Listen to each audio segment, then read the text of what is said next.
Hi everyone, my name is Luis Pinheiro. I'm an amateur saxophonist from Brazil who now lives in New York, in Brooklyn, in fact.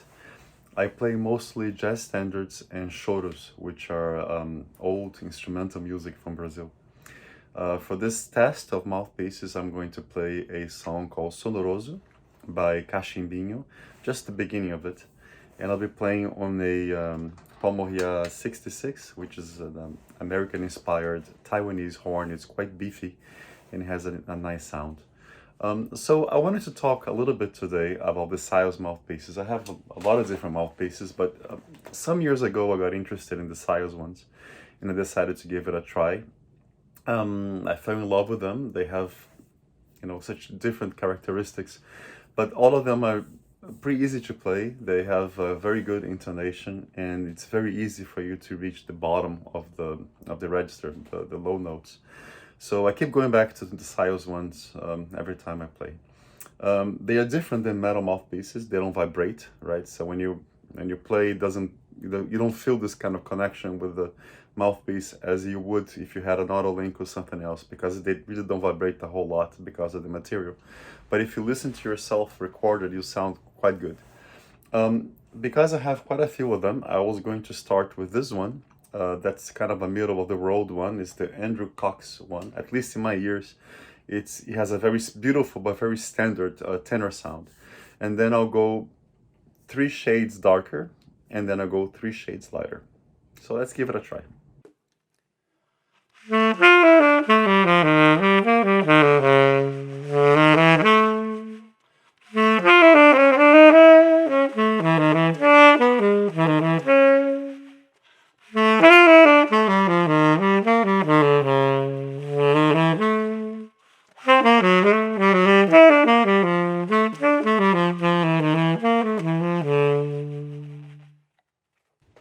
Right, the next darker on that scale, for me, it's the Pennycut mouthpiece. It has a beautiful sound, very luscious as well, but it has a small chamber. So it makes a little more, I don't know, more focused and more direct. I can't really describe it, but have a listen.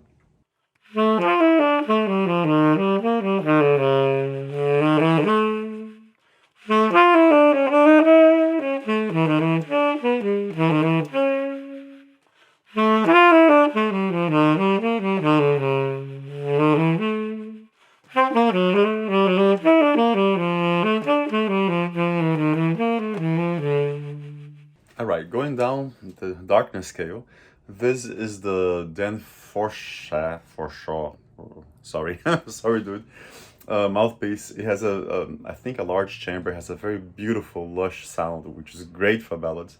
And it has a little bit of a step baffle, which gives a little bit of brightness towards the upper range.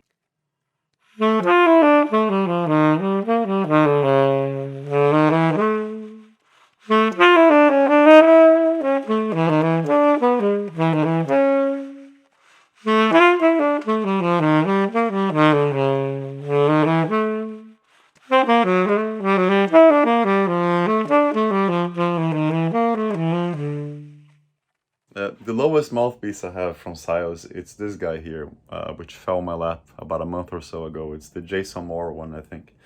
I think it has a large chamber, but it has a lot of resistance and not a lot of volume, which kind of makes you play a little bit in this kind of, I don't want to say tired, but a little intimate way, like Ben Webster did, like.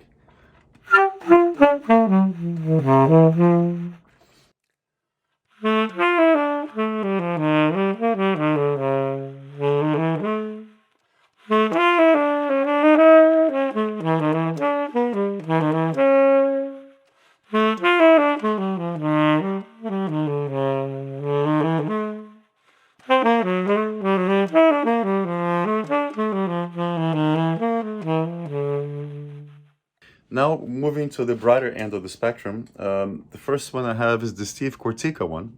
That's a very interesting mouthpiece. It has, I think, an extra large chamber, giving a very luscious and spread low sound. It does not have a step baffle, but it has those ridges, and somehow it has a bit of a sizzle or quite a bit of a sizzle on the middle range and high notes. And it has excellent projection, so let's have a listen.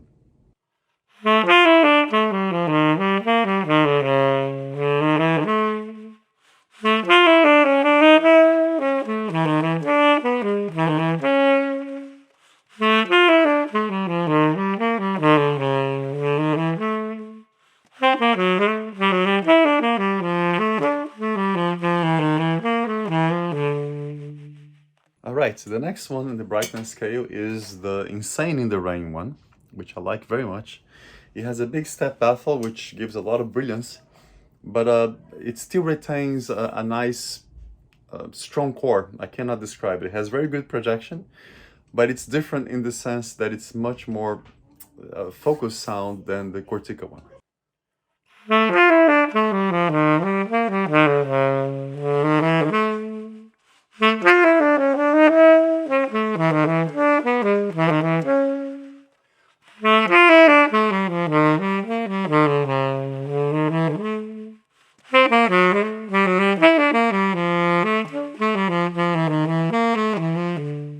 The last one that I would like to show you is the Guillaume Perret one. Perret, sorry for butchering your name. I also have the Spark, but I think you guys have heard the Spark many times. So this one is quite bright, it's very focused, and he has amazing projection, but he also has kind of it's bright, but it's not piercing bright. It has this kind of ethereal quality, very expressive, that I found quite unique. So have a listen.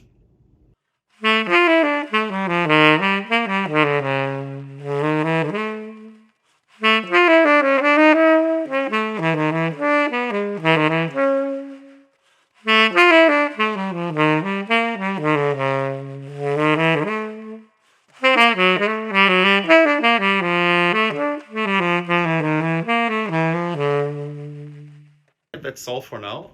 Thanks, SYOS, for making such interesting and unique mouthpieces. And I hope you guys enjoy it and give it a try.